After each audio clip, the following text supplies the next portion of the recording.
عید کا جو دن ہے یہ خاص طور پر اللہ تعالیٰ کی جو رحمت ہے وہ خاص طور پر متوجہ ہوتی ہے۔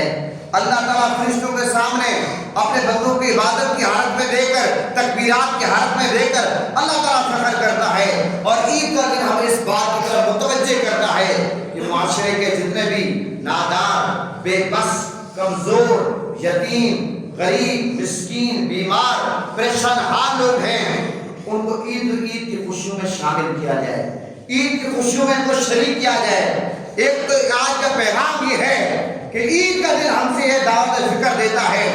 اور دوسرے نمبر پر صدقہ فطر جو ہے اس کو ادا کر کے غریبوں کو اپنی خوشیوں میں شامل کرنا ہے۔ آپ اگر غور کریں، یہ جو صدقہ فطر ہے جس کو آپ فطرانہ کہتے ہیں، اس کا جو فلسفہ ہے، اس کی جو حقیقت ہے وہ کیا ہے؟ آپ کو پتا ہے عید وہ ہوتی ہے جو سب مل کر منائیں۔ اگر ایک گھر میں ماتم ہو، ایک گھر میں خوشی ہو، اس کو خوشی نہیں کہتے، خوشی وہ ہوتی ہے جو سب مل کر منائیں۔ اور عید آپ کو پتا ہے عید کا دن ہر سال لوٹ کر آتا ہے۔ اب جناب عالی اگر امیر لوگ خوشی کریں، جو صاحب حیثیت لوگ ہیں وہ خوشی کریں، وہ جو بے بس لوگ ہیں، جو غریب ہیں، کمزور ہیں، نادار ہیں، یتیم ہیں، مسکین ہیں، وہ خوشی کیسے کریں؟ ان کو خوشیوں میں شامل کرنے کے لیے اسلام ہمیں کیا ترغیب دیتا ہے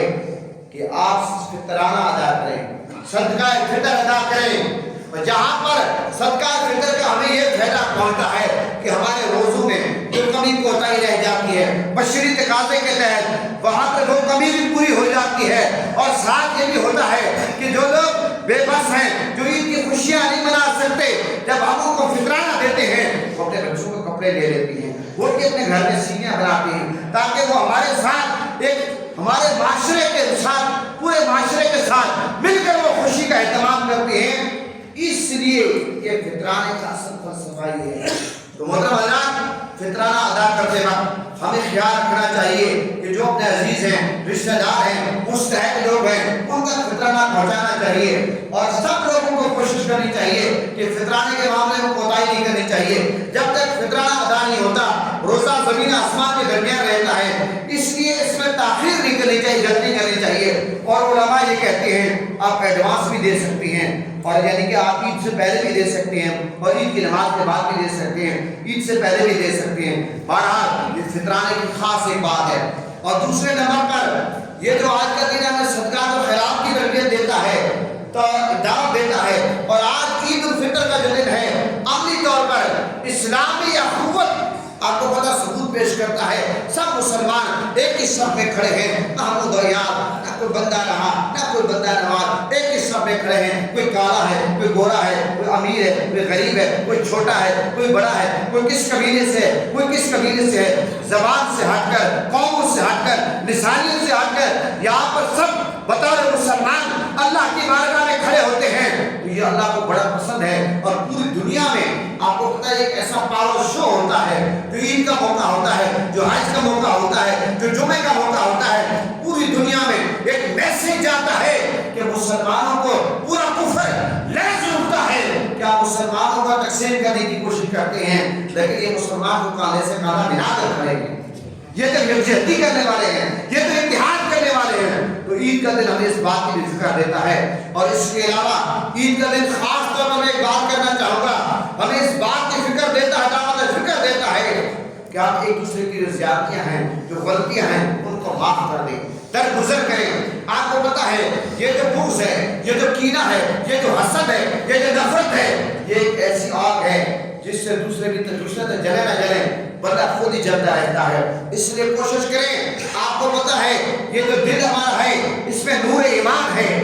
اور نور ایمان کو ہم نے نقصان نہیں دینا حسد بغض کینے کے ذریعے اپنے دل کو صاف کرنا ہے۔ اس لیے آپ جانتے ہیں جو ہماری مائیں بہنیں ہیں جب برتن دھوتی ہیں، یقیناً سارے برتنوں کو بڑے اہتمام سے دھوتی ہیں، لیکن آپ کو پتا ہے ہماری مائیں بہنیں دودھ والا برتن بڑے اہتمام سے دھوتی ہیں۔ کیوں؟ کہ دودھ نور ہے، اور اگر اس میں کوئی سلا لگا ہو، کوئی چیز لگی ہو تو دودھ پھٹ جاتا ہے۔ یاد رکھیں دودھ بھی نور ہے، ایمان بھی نور ہے۔ اگر آپ دودھ کو ایسے برتن میں ڈالیں، برتن صاف نہ ہو، دودھ پھٹ جاتا ہے۔ اور اگر ہمارے دل میں بغض، حسد، کینہ، نفرت، غصہ،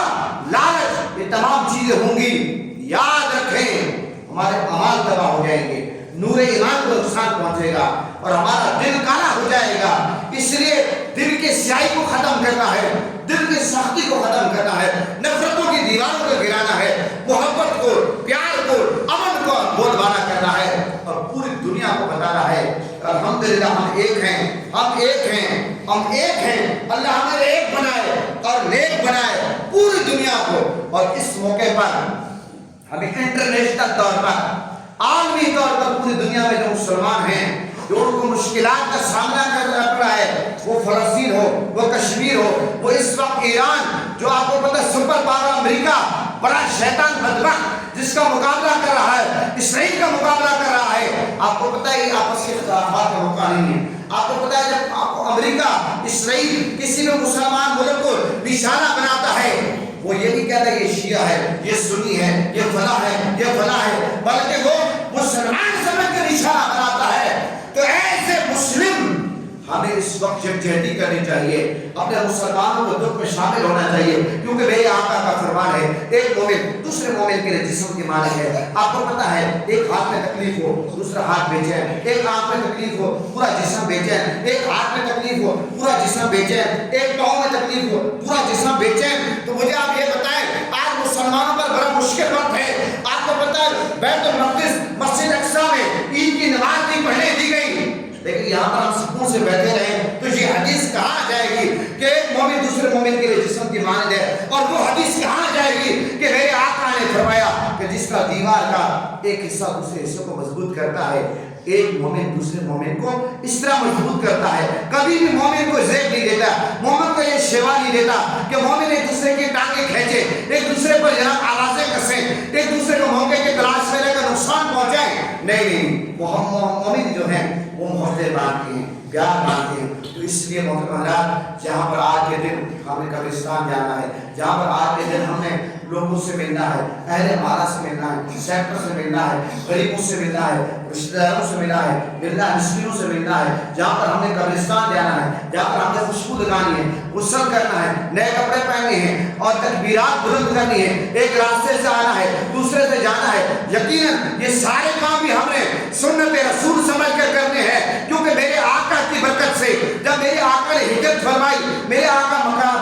پاک سے میں حضرت ہجرت فرمائی، مدینہ پاک تشریف لے گئے۔ آپ کو پتہ ہے پہلے لوگ کھیل کود میں مشغول ہوتے تھے، میرے آقا نے 2 دن عطا فرمائے، ایک عید الاضحیٰ اور ایک عید الفطر۔ وہ یہ کھیل کود کے دن نہیں ہے، عید کا دن ہے اللہ کی بارگاہ میں جو اللہ تعالیٰ کی کرم نوازیاں ہیں، احسانات ہیں، شکر ادا کرنا کے دن ہے۔ اور عید الاضحیٰ کا جو دن ہے وہ قربانی کا دن ہے، حضرت اسماعیل علیہ السلام کی جو قربانی ہے اس کو یاد کرنے کا دن ہے، وہ دہرانے کا دن ہے، قربانی دینی ہے۔ حضرت اسماعیل علیہ السلام تو اپنی جان اللہ کی رضا کے لیے قربان کرنے کے لیے تیار ہو گئے، آپ نے جانوروں کی قربانی دینی ہے۔ تو پتہ چلا عید الفطر ہو یا عید الاضحیٰ ہو، مسلمان کو کوئی تہوار بھی کھیل کود کے لیے نہیں ہوتا، مسلمان کا ہر معاملہ عبادت ہوتا ہے۔ تو پتہ چلا عید الفطر اور عید الاضحیٰ کے یہ 2 دن ہیں، یہ بھی بابرکت دن ہے، بہت مقدس دن ہے۔ اللہ تعالیٰ سب پہ اپنا فضل فرمائے، کرم فرمائے، آج کے مبارک دن سے کہ اللہ ہمارے گناہوں کو معاف فرمائے، ہمارے ملک کی حفاظت فرمائے، ملک کی سرحدوں کی حفاظت فرمائے،